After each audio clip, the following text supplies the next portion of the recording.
Stop acting like an innovator, my stepson said, loud enough for everyone at the table to hear. Your little online thing isn't real business. Laughter rolled across the table, like it had been rehearsed. Glasses clinked. Someone coughed to hide a smile. I didn't react. I simply nodded and said, understood.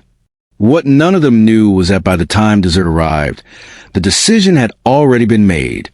And by Tuesday morning, the directors' meeting was scheduled under emergency conditions. Before I tell you how it unfolded, do me a small favor. If stories about quiet revenge, long patience, and people underestimating the wrong man speak to you, stay with me. Leave a comment about where you're watching from, and support the channel, so this story reaches others who've lived through being dismissed. I've been underestimated most of my life. I'm 75 years old now, and I've learned that people don't ignore you because you lack value. They ignore you because your value doesn't fit their expectations, especially when you're quiet, especially when you don't announce your wins. Brandon has been my stepson since he was 12. His mother and I married late in life, after both of us had already built our habits, our flaws, and our defenses. Brandon was sharp, ambitious, and hungry for recognition from the moment I met him. The kind of kid who didn't just want success, he wanted applause. I didn't mind that. I admired the drive. I just stayed out of the spotlight. While Brandon chased headlines, incubators, and pitch competitions, I worked behind the scenes. Not flashy work. Digital infrastructure, data systems, automation frameworks. The kind of things companies don't brag about because when they work properly, no one notices them at all. My little online thing, as Brandon liked to call it, started decades ago. One client became two. Two became 10. 10 became long-term contracts with firms that value discretion more than branding. I never corrected anyone who assumed I was dabbling. It was easy that way. When Brandon launched 200Million Labs, the family treated it like a coronation. Articles, launch parties, toasts at every gathering. His mother would beam while explaining his vision to strangers as if reciting scripture. I sat at the edge of those conversations, smiling politely, asking simple questions that no one thought much about. Behind the scenes, 200Million was bleeding money. Not catastrophically at first, just enough to be dangerous. Big ideas, loose execution, burn rates justified by long-term innovation. By the time the concerns started to surface, most investors were already skittish. That's when Orion Crest Capital stepped in. From Brandon's perspective, it was a miracle, a prestigious firm. Serious money. $200 million injected with confidence and credibility. The press release framed it as validation. What he never asked was who was behind Orion Crest. Through Silverline Equity Group, I became 200Million's silent majority partner. The structure was airtight, legal, anonymous, clean. I wasn't hiding, I was positioning. Every report crossed my desk. Every board vote required approval that ultimately traced back to me. Brandon stood at white bars presenting strategy to people who answered to my instructions, never realizing he was explaining his vision to the man he'd just mocked over lunch. And I let him, because respect demanded at the wrong time teaches nothing. The lunch at Lakeview Bistro wasn't planned to be significant. It was just another family gathering, another chance for Brandon to perform, and for everyone else to nod along. He'd been stressed lately. Numbers weren't lining up, and questions from the board had become sharper. That stress turned into arrogance. When he laughed and told me to stop acting like an innovator, something shifted, not in anger, but in clarity. He still believed power announced itself loudly. I finished my meal, paid my share, and went home. That night, I opened the 200Million financials one last time. Cash runway, missed benchmarks, escalating liabilities. The company was standing on my patience. Tuesday morning, I sent a single message to my firm. Pull the $200 million from 200Million Labs. Initiate full withdrawal procedures immediately. By noon, Brandon's phone was ringing. And by evening, the board wasn't laughing anymore. The emergency meeting didn't happen the way Brandon expected. He thought it would be a discussion, a negotiation, maybe a tense back and forth where he could lean on his usual confidence. explain away the numbers, and reassure people that innovation always looks messy before it looks brilliant. Instead, it was quiet. Too quiet. I knew that before he told me. Because the moment Orion Crest initiated the withdrawal protocol, the tone shifted. When real money moves, it doesn't argue. It executes. Brandon called me that afternoon. Not frantic yet, just unsettled. "Hey, Richard," he said, forcing cheer into his voice. "You busy?" I was at home, repairing a loose cabinet hinge.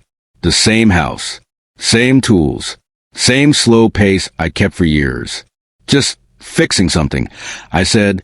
"What's going on?" "There's some confusion with the investors," he replied. "They scheduled a directors' meeting for tomorrow morning. Short notice. They're talking about capital realignment. That's not usually how these things go." I let a pause stretch just long enough. "That sounds serious," I said evenly. "Do you want my opinion?" He hesitated, just for a second. "Well," he said, "you've always been interested in this stuff. I figured you might have read something about market conditions." Interested. That was the word he used when he didn't want to say irrelevant. "I read," I said. "Sometimes I listen more than I talk." He laughed lightly. "Yeah. Anyway, I'll call you after the meeting. Wish me luck." When the call ended, I didn't feel triumph. I felt inevitability. That night, I slept well. The meeting lasted 3 hours. I didn't attend, of course. I never did. That was part of the architecture. The people in that room answered to my representatives, and my representatives answered to documents, not emotions. The presentation Brandon walked into wasn't the one he prepared for. Instead of future roadmaps and visionary slides, he was met with historical performance, trend lines, missed milestones, customer churn, operational inefficiencies he'd waved away as temporary friction. One of the partners asked him a question that cut through everything. If this capital were not available, the man said calmly, "What would your company actually be worth today?" Brandon tried to pivot. Market potential. Patents. Long-term disruption. The answer didn't change. By the end of the meeting, the decision had been made official. Orion Crest would withdraw its entire position. No partial support. No bridge financing. No grace period. Just a clean exit. When Brandon called me again that evening, his voice had changed. "They're pulling out," he said flatly. "All of it." "That's unfortunate," I replied. "Unfortunate." He let out a sharp breath. "This is catastrophic. We're talking about $200 million disappearing overnight. No one does that unless they want to kill a company." I leaned back in my chair. "Investors don't kill companies," I said. "They stop believing in them."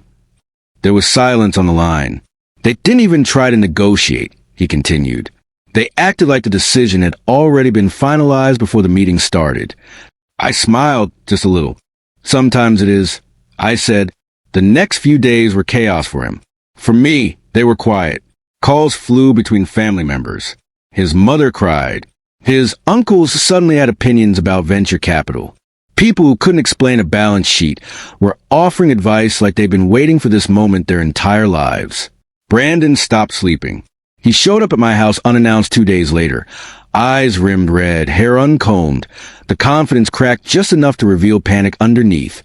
"They won't even return my emails," he said, pacing my living room. "I don't understand this.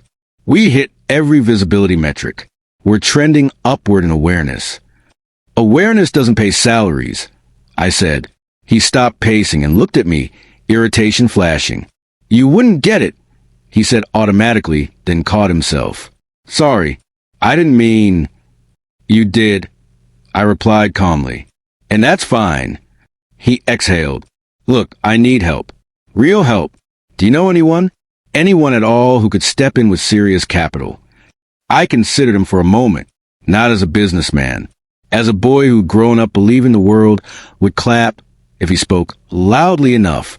"I might," I said. His head snapped up. "You do." I said might. He grabbed onto that word like a lifeline. "That's all I need," he said quickly. "Just an introduction. Someone who understands innovation." I nodded slowly. "Before that, there's something you should understand. What? Money doesn't follow confidence, I said. It follows discipline. He frowned. What does that mean? It means people who manage money don't care how passionate you are. I continued. They care whether you can execute when no one's watching. He looked away. I can do that, he said. I just need time. Time. That was the one thing he no longer had. The family meeting that followed felt surreal.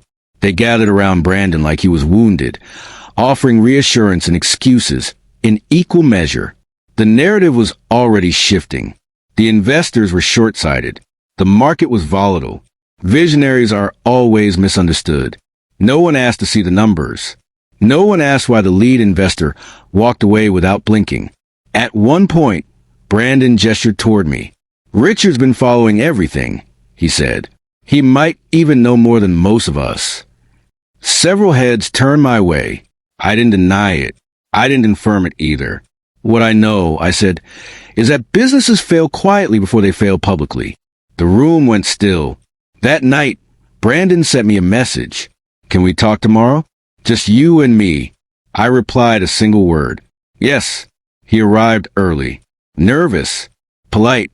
Stripped of the swagger he'd worn like armor for years. We sat at my kitchen table. Same place he'd laughed at me days earlier. I don't understand why this is happening, he said. I did everything right. I folded my hands. You did everything visibly. I corrected not everything correctly. He bristled. You think you know better? I met his eyes. I know enough, I said, because I've been watching. His expression shifted from irritation to confusion. Watching what? I stood, walked to the other room, and returned with a folder. Nothing dramatic, just paper, statements, organizational charts, capital flow summaries. I placed it on the table between us. What's this? He asked. Your company, I said, from a perspective you've never considered. He flipped through the pages, brow furrowing. These are internal, he muttered. How did you? Then he saw the names, the vehicles, the ownership structure. His hands began to shake. This isn't possible, he whispered. I sat back down. You told me to stop acting like an innovator, I said quietly.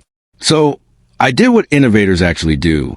I stayed silent and built leverage. He looked up slowly, realization dawning like a slow sunrise he couldn't stop. You involved? He asked. I didn't answer right away. I'm the reason your company exists, I said finally, and the reason it's about to change. The room felt smaller. Your Orion crest, he said, voice barely audible. I'm the capital behind it. I corrected, the one you never thought to look for. He pushed back on the table as it burned. You let me humiliate you, he said. You let me? I let you reveal yourself, I replied. He stared at me, stunned. You've been judging my decisions, he said slowly. Approving, rejecting. Yes. And when I made that joke at lunch, that was the moment I stopped protecting you from yourself. Silence swallowed the room.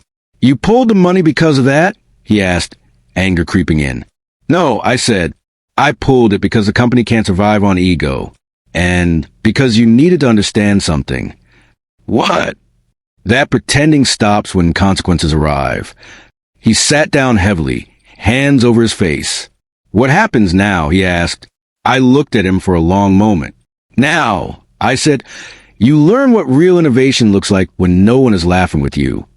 And that was only the beginning. Brandon didn't leave my house right away. He sat there, elbows on the table, staring at the grain of the wood like it might offer an alternate ending. I let the silence stretch. At 75, I've learned silence does more teaching than lectures ever could. You planned this, he finally said. No, I replied. I prepared for it. He looked up, eyes sharp again, defensive instinct kicking in. That's the same thing. It isn't, I said calmly. Planning assumes intent. Preparation assumes reality. He scoffed. So what? You were just waiting for me to screw up? I shook my head. I was waiting for you to stop listening. That landed harder than he expected. His jaw tightened, but he didn't interrupt. You've always talked, I continued. Talked your way into rooms, into confidence, into attention. It worked until it didn't. Because at a certain scale, people stop listening to words and start watching behavior. He leaned back, rubbing his temples. You could have told me. You could have helped me earlier. I did, I said, just not in the way you wanted. He laughed bitterly. By hiding behind shell companies. By funding you without ego. I corrected. By giving you the freedom to succeed or fail on your own decisions. He stood abruptly and paced the room. You enjoyed this. Don't pretend you didn't. I didn't answer immediately. When I did, my voice was steady. I enjoyed knowing I didn't need to be loud to matter. That stopped him. The next week was a collapse measured in inches, not explosions. Novogenics didn't shut down overnight. It bled. Contracts paused. Hiring froze. Vendors started asking for assurances Brandon couldn't give. The press caught the scent before the truth ever reached them. I watched from a distance. That's important. I didn't interfere. Not yet. Brandon tried everything. Emergency pitch decks. Late night calls. Old contacts he'd ignored when he thought momentum would carry him forever. Doors that once opened automatically now required explanations. The board convened again. This time, Brandon wasn't in control of the agenda. I attended that meeting. Not in person. Through a secure video line, camera off. The directors didn't announce me. They didn't need to. The shift in tone said everything. One of them asked Brandon a question that exposed core issue. If this company succeeds from this point forward, she said, what changes about how you lead? Brandon launched into a speech. Lessons learned. Humility. Growth. I interrupted. Answer the question. I said evenly. The room went silent. Brandon froze. He recognized my voice now. There was no mistaking it. I would listen more, he said finally. I nodded, though he couldn't see it. To whom? He hesitated. To the board, he said. I let that sit for a beat too long. That's not an answer, I said. That's an adjustment. The director leaned forward. Then what is your answer, Mr. Hale? Brandon swallowed. I don't know yet. For the first time, he was honest. The meeting ended without a decision, which, in business, is often worse than a bad one. That night, his mother called me. She didn't accuse. She didn't demand. She cried. You could fix this, she said. You have the means. I do, I agreed. Then why won't you? I chose my words carefully. Because fixing things for him is what broke him. She didn't speak for a long time. He worships you, she said finally. You know that, right? I almost laughed. No, I said. He worships the version of me he invented. The harmless old man who wouldn't challenge him. The silence on the line told me she understood more than she'd ever admitted. 2 days later, Brandon came back. This time, he didn't knock. He waited until I noticed him through the window. Stood there like a boy who wasn't sure he was welcome. I opened the door. I'm not here to argue, he said immediately. I'm here to ask. I gestured for him to come in. We sat again at the same table. Different energy this time. No bravado. No jokes. I've been wrong, he said. About you. About business. About what matters. I nodded once. Go on. I thought innovation was about vision, he continued. About being seen as the smartest person in the room. I thought money followed charisma. And now, I asked, now I see money follows trust, he said quietly. And I broke yours. That was closer to the truth than anything he'd said before. I don't want the company to survive if it stays the same, he added. I want it to deserve to. I studied him. Why should I believe you? I asked. He didn't answer immediately. Then he reached into his bag and pulled out a folder. I resigned as CEO, he said, sliding across the table. I opened it. Signed. Dated. Final. You didn't have to do that, I said. Yes, he replied. I did. The board reacted swiftly. An interim executive was appointed. Someone boring, experienced, unimpressive on stage, deadly on spreadsheets. Revenue stabilized. Costs dropped. Reality returned. Brandon stayed. In a reduced role. quiet, learning. The family didn't know how to talk about it. The story they'd told themselves for years had cracked. The golden boy wasn't invincible. The old man wasn't irrelevant. Some avoided the topic. Others pretended it had always been this way. I didn't correct them. Months passed. Novogenic survived. Barely at first. Then steadily. Then, finally, profitably. Not because it was revolutionary, but because it was disciplined. Brandon came to me one evening after a late board call. They asked me a question today. He said, "What was it?" "If I wanted to lead again someday," he replied. "And do you?" He thought about it. Really thought. "Only if I earn it," he said. That answer told me everything. The respect that followed didn't arrive with applause. It arrived with silence. With people waiting for my opinion instead of dismissing it. With Brandon listening before speaking. I didn't need an apology. I needed change. And this time it lasted. There was one final board meeting. Not an emergency. Not a crisis. Just a scheduled review. At the end, the chair asked if there were any closing remarks. I turned my camera on. For the first time, they saw me. I funded this company because I believe in the idea. I said, I withdrew support because the execution didn't match the confidence. I stayed because I believe people can learn. I looked directly at Brandon on the screen. Innovation isn't about being seen, I continued. It's about building something that survives when attention leaves. No one spoke after that. They didn't need to. The pretending was over. And for the first time, the respect was real. I didn't think there would be anything left to say after that board meeting. Turns out, endings don't announce themselves. They arrive quietly, disguised as ordinary days. After the restructure, my role became official. Not public, not flashy. I was listed as a senior strategic partner through one of my holding entities. Still quiet, still controlled. Brandon stayed on as head of product, reporting to the interim CEO he once thought was uninspiring. Funny thing was, he flourished there. Without a spotlight to perform under, he stopped posturing. He started listening. Engineers stopped dreading meetings. Product timeline stabilized. For the first time since Novogenics launched, people inside the company weren't exhausted by ego. At family gatherings, the tone changed too. No more jokes about my little online thing. No more polite smiles when I spoke. People asked questions now and waited for the answers. Not because they feared me, but because they finally understood I wasn't pretending anything. Brandon didn't apologize publicly. He didn't need to. One night, months later, he showed up at my place again. This time with no folder, no agenda. We sat on the porch. Just two men, a generation apart, listening to cicadas chew up the summer night. I used to think respect was something you claimed, he said. Now I think it's something people give you when you stop demanding it. I nodded. That's the lesson most people learn too late. He hesitated. Why didn't you ever correct me? All those years I ran my mouth. I looked at him. Because correction doesn't teach humility. Consequences do. He absorbed that quietly.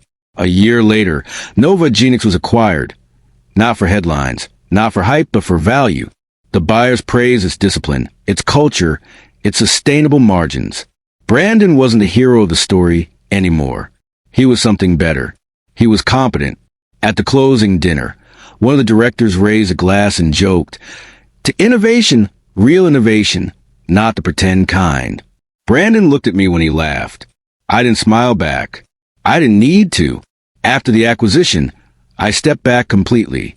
I was 75. I had nothing left to prove and no desire to run another boardroom by proxy. I sold part of my consultancy, kept the parts one enjoyed, and finally did something I'd put off for decades. I slowed down. Mornings with coffee instead of calls. Afternoons reading. Evenings walking without destination. The money had already done its job. It bought freedom, not validation. Brandon still calls me sometimes. Not for advice, just to talk. About mistakes. About restraint. About how strange it feels when people stop laughing and start listening. The last time we spoke, he said something that stuck with me. I thought innovation was about being first, he said. Turns out it's about being right and quiet. That's when I knew the lesson had settled in. I was never angry at him. I was patient. And patience, when paired with leverage, teaches faster than anger ever could. So yes, he told me to stop acting like an innovator. Everyone laughed. I nodded silently. And by the time they realized who I really was, the pretending was already over. If you stayed until the end, do me a favor. Tap that subscribe button and let me know in the comments where you're watching from. Stories like this travel farther when you help them along.